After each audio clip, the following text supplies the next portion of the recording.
학생 여러분 안녕하세요. 여러분의 광쌤 이광조입니다. 자, 2021년도 지방공무원 9급 경력 경쟁 임용 필기시험 물리죠. 예. 지금은 파트 1 해가지고 이 문제에 대한 1번부터 10번까지 해설을 할 거고요. 다음 영상에서는 11번부터 20번까지 해서 마무리하도록 하겠습니다. 자, 1번부터 한번 보죠. 그림은 직선운동하는 어떤 물체의 위치를 시간에 따라 나타낸 것이다. 이에 대한 설명으로 옳지 않은 것을 골라라 라고 되어 있는데요. 이거 그래프 해석하는 방법 선생님이 유튜브에 강의 많으니까 광생 그래프 쳐서 꼭 한번 보세요. 여러분들이 일반적으로 학교나 아니면 다른 기회를 통해서 물리를 공부했을 때 그래프 해석하는 거 어떻게 배웠는지 알고 있거든요. 기울기 구하고 이런 거 전혀 필요 없습니다. 그냥 해석하면 돼요. 요 위치 변화라는 거는 어떻게 되냐면 처음에 0에서 출발해 가지고요 6초까지 전진했다가 다시 어떻게 6초 이후부터 10초까지 해서 여기까지 돌아온 거예요. 그렇죠? 그래서 이런 식으로 갔다가 이렇게 돌아온 그래프 끝났습니다. 예, 이걸 무슨 기울기구가 그럴 필요가 없어요. 그럼 1번부터 볼게요. 6초 때 물체의 순간 속력은 0이다. 0이 될 수밖에 없죠. 이렇게 올라가다가 되돌아오려면 결과적으로 이 순간에는 정지를 할 수밖에 없어요. 그 다음에 다시 점점 빨라진다는 우리가 확인할 수 있는 거죠. 그러면서 이제 후진을 하는 겁니다. 그래서 맞고요.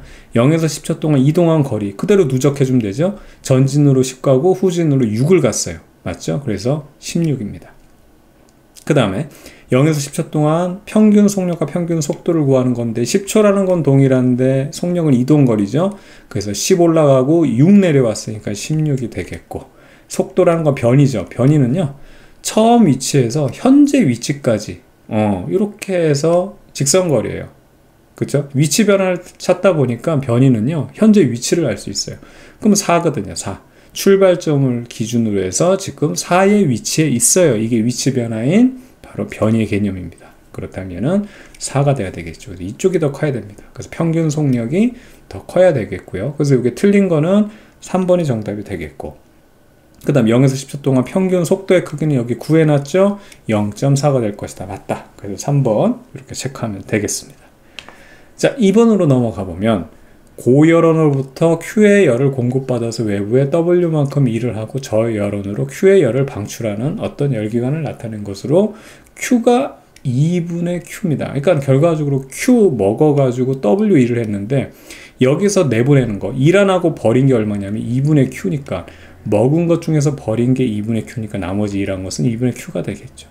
됐죠? 그렇다면 효율을 구하면은 전체 먹은 거분의 일한 거 따지니까 이건 50%짜리 효율의 열기관이 되는 겁니다. 됐죠? 자, Q는 EW라고 그랬는데 W는 2분의 Q라는 사실이죠. 그래서 틀렸고요. 옳은 거 고르는 거죠.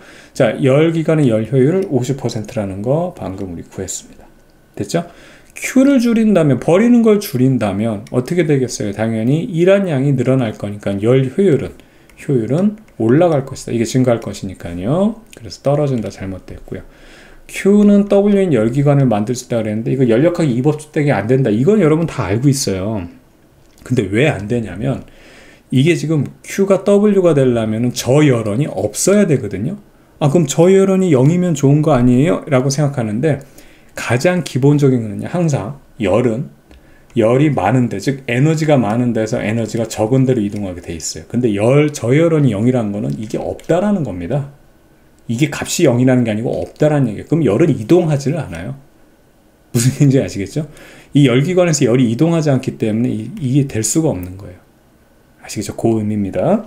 정답은 2번 체크하면 되겠고요. 이어서 3번.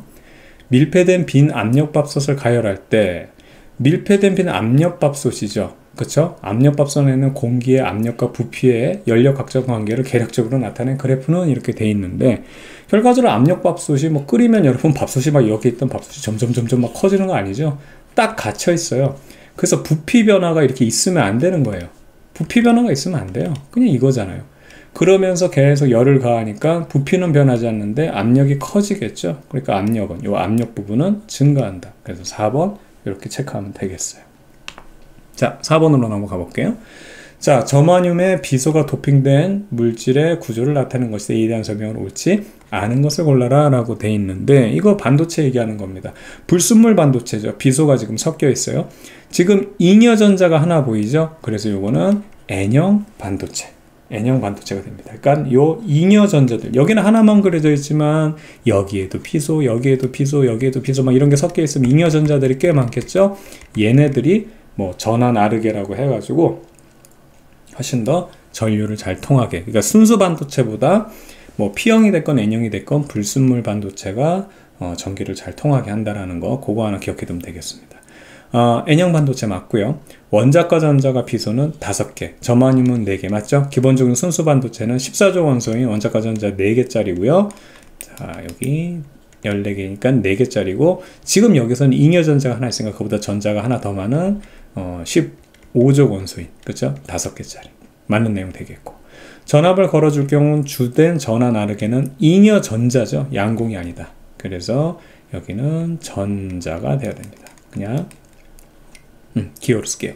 일렉트론 해가지고 2로 쓰죠. 만약에 13조 원소를 하게 되면 그러니까 구멍이 하나가 뽕 뚫릴 거예요. 이게 이제 양공이 되는 거. 그때는 P형 반도체는 주된 전화 나르게, 그때 양공이 되는 거고요. 자, 그래서 3번이 잘못됐고요. 도핑으로 전도띠 바로 아래 새로운 에너지 준위가 생기는 게 바로 요 N형 반도체의 특징이었습니다. 선생님이 요 그림 그려가면서 요거는 기억해두라고 했던 내용이죠. 어려운 내용이 아니었습니다. 그쵸? 자, 그래서 정답은 3번 체크하면 되겠고, 이어서 5번 볼게요. 용철에 작용한 힘과 용철이 늘어난 길이의 관계를 나타내는 게 이렇게 주어져 있습니다. 용철은 원래 길이보다 3cm 늘어난 A에서, 자, 요 A점에서 6cm가 늘어난 B까지, 여기서부터 여기까지 이렇게 늘렸을 때, 늘리려면 해야 할 일은 뭐냐라고 되어 있는데, 일이라는 건 그냥 여러분들 우선 힘을 가해야 되겠고요. 얼마만큼 옮겼나요? 이겁니다. 그런데 문제는 뭐냐면 늘어난 거는 이제 3이에요. 됐죠? 여러분들 이분, 이 힘이라는 것이 또 탄성력이니까 KX 이렇게 되지만, 기본 원칙은 얼마만큼 힘, 거기에 얼마만큼 이동 거리가 있느냐, 그겁니다. 그래서 늘어난 건 3이고요. 그 다음에 힘이, 이제 문제는 뭐냐면 변했어요. 6하고 12로 이렇게 늘어났죠. 그럼 어떻게 한다? 변하는 거는, 그렇죠, 평균입니다. 그러면 6하고 11을 더해서 2로 나눠주면 되겠죠. 그렇게 되면 9가 되겠죠. 평균임 9로 3m 일을 했어요. 그러니까 3, 9, 27이 돼야 되겠죠. 그쵸? 단위 이런 거 신경 쓰지 말고 객관식이니까 27 찍으면 되겠습니다. 그래서 5번의 정답은 3번. 그렇게 하면 되겠어요. 자, 6번 보겠습니다. 마찰이 없는 수평면에서 절연된 용철의 양 끝에 대전된 두 개의 구가 연결된 것을 나타내는 것이다. 자, 가는 대전된 구 AB의 용철이 늘어난 상태로 평형을 유지했다. 늘어났기 때문에, 원래보다 늘어났기 때문에 얘들은 같은 전하죠. 얘가 플러스면 얘도 플러스, 얘가 마이너스면 마이너스 해가지고 서로 밀고 있다는 얘기입니다. 반면에 나는요, 대전된 구 AC의 용철이 압축된 상태로 평형 유지, 그렇다면 어떻게 되냐? 얘가 플러스면 얘가 마이너스, 얘가 마이너스면 플러스로 해서 서로 인력이 작용하고 있다, 그 얘기입니다. 용철의 원래 길이를 기준으로 가에서 용철에 늘어난 길이는 나에서 용수제 압축된 길이보다 길다니까 AB의 전하들이 힘이 더 세다는 거예요. 그쵸? AC보다는. A는 어차피 똑같은데 요 기준으로 했을 때, 그렇다면은 B하고 C 중에서는 B가 C보다는 더 전하량이 크다고 볼 수 있어요. A는 똑같은 애들이기 때문에. 그래서 이거에 대한 설명으로 옳은 것을 골라라 하고 되어 있는데, 전하의 종류는 A와 C가 같다라고 되어 있는데 A, C는 서로 달라야 되겠고요. 전하량의 크기는 B하고 C를 비교해보면 아까 얘기했지만 B가 더 큰 겁니다. 그쵸? 그래서 이게 맞네요. 2번이 맞고요. 그 다음에 3번. 가에서 A에 작용하는 전기력 크기는 B에 작용한 전기력 크기보다 크다라고 되어 있는데, A가 작용한 전기력, 이 B에 의한 거고, 그 다음 B에 작용한 전기력 A에 의한 거니까 서로 작용과 반작용이죠. 그래서 같아야 된다. 틀렸고요. 그 다음 나에서 용철이 C에 작용한 힘의 크기, 그쵸? 나에서 용철이 C에 작용한 힘의 크기는 용철이 A에 작용한 힘의 크기보다 크다. 이것도 작용과 반작용으로 똑같이 같은 크기의 힘이 돼야 되겠죠? 역시 같아야 된다. 그래서 틀렸습니다. 정답은 2번 이렇게 체크하면 되겠어요. 자, 그 다음에 7번 보겠습니다. 그림은 지면으로부터 20m 높이에서 가만히 떨어뜨린 물체가 자유낙하 도중 물체의 운동 에너지와 지면을 기준으로 하는 중력 포텐셜 에너지가 같아지는 순간을 표현한 거라고 되어 있어요. 이때 물체의 속력을 물어봤습니다. 자, 그러면 요거 질량을 우리가 m이라고 한다면 여기서 보이지 않는 지구 용철에다가 얼마만큼 일을 해줘요? 그렇죠.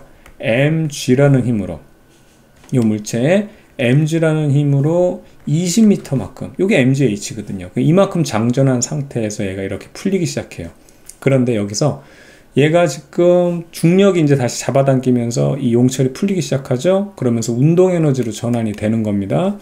그런데 이 중력 포텐셜 에너지, 운동 에너지가 같아지는 순간이라고 했으니까, 자, 얘가 절반 정도 딱 풀리면서 그때 아직 남아있는 포텐셜 에너지는 mg10이 되면 되겠고요. 그때 운동 에너지로 전환된 거는 mg10이 되는 거죠.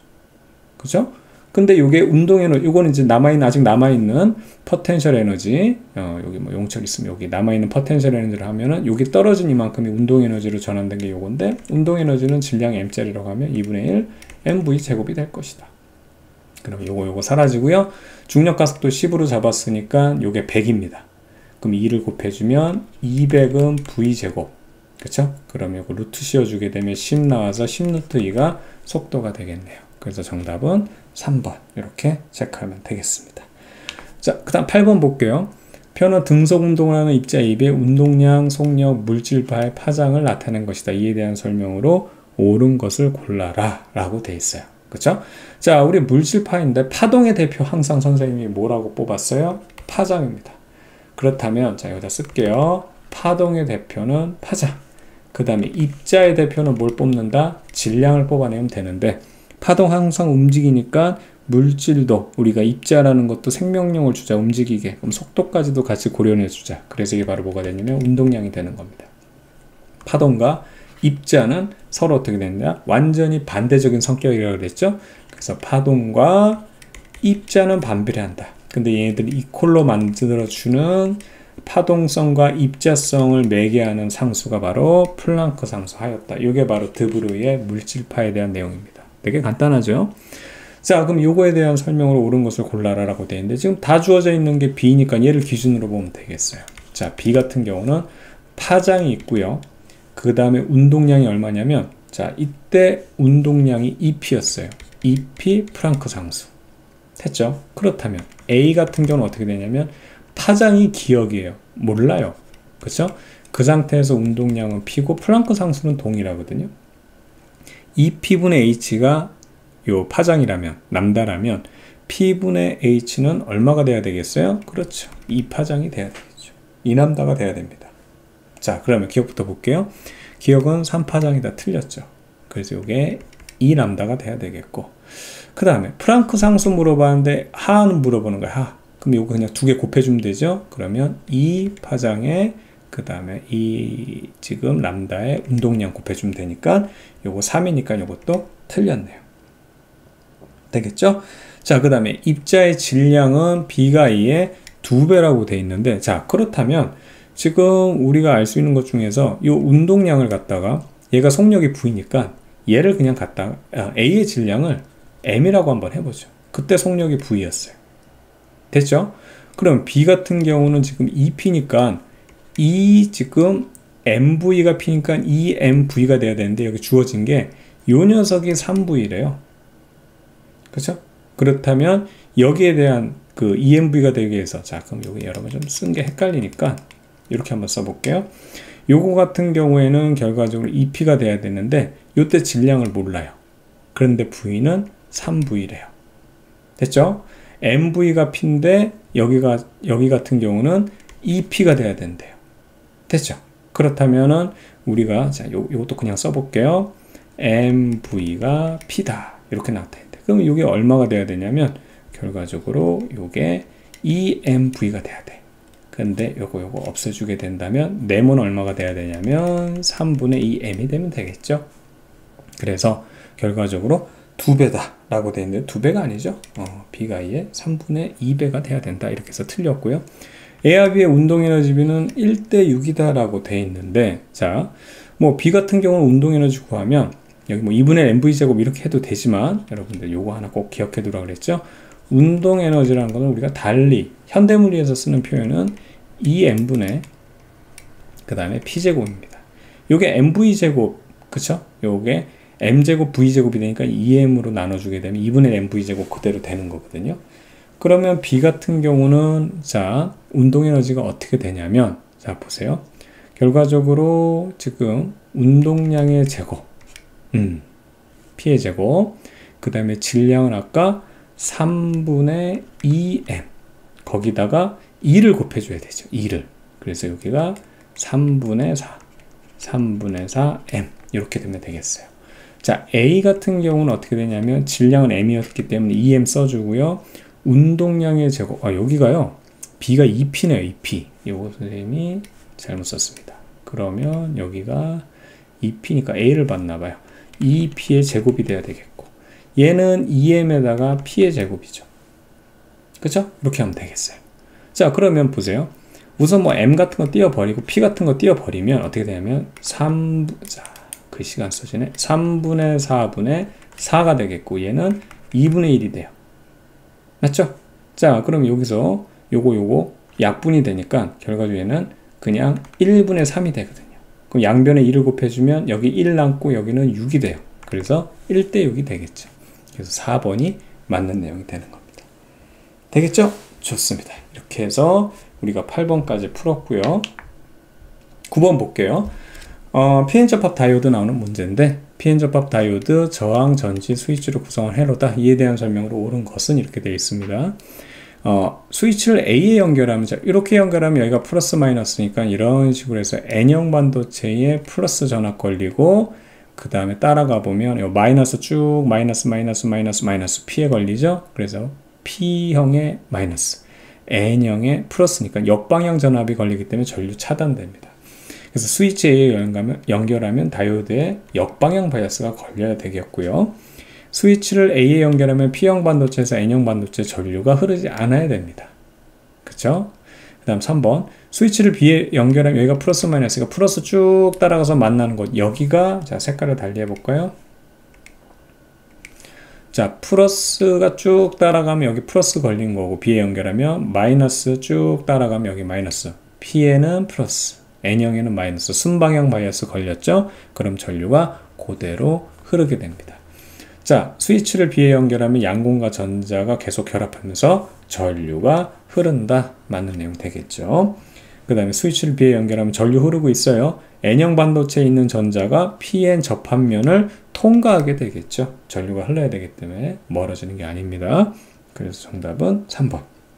이렇게 체크하면 되겠어요. 자, 그 다음 10번 문제로 넘어가 볼게요. 그림 가는 동일한 크기의 전하량을 가진 두 점전화 A, B를 각각 x가 0, 그 다음에 x가 t인 지점에 이렇게 고정한 모습을 나타냈다. 이때 B에 작용하는 전기력의 방향은 플러스 x 방향이니까 A와 B는 지금 어떻게 되겠어요? 다른 종류의 전하가 아닌 같은 종류의 전하가 돼야 됩니다. 안 그렇으면 서로 잡아당기지 않겠어요? 그걸 하나 알 수 있고 그래서 선생님 이렇게 표현할게요. A와 B는 서로 같은 종류지. 같은 종류. 그래서 A, B는 같은 종류. 이건 크게 얘기하는 게 아니고 선생님 종류를 이렇게 그냥 간단하게 표기한 거예요.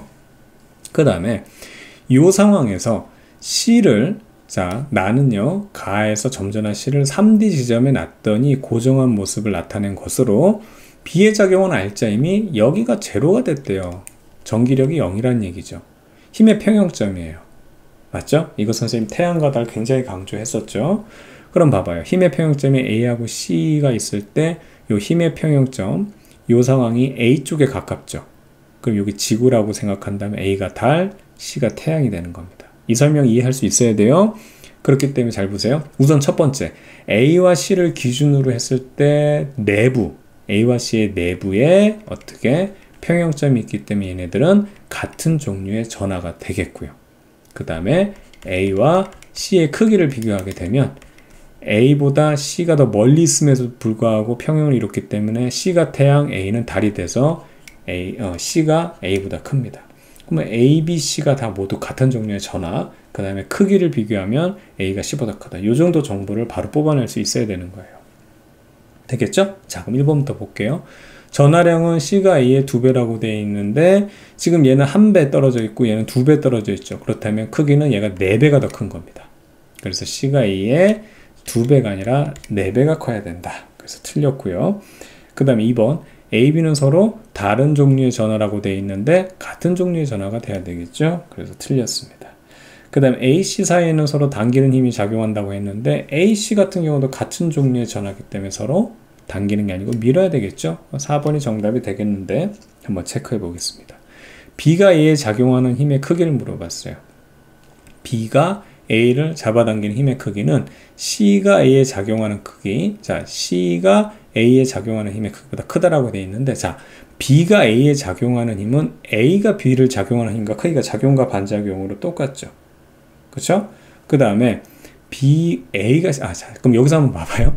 B를 기준으로 볼게요. B가 A를 잡아당기는 그대로 해도 되겠네요.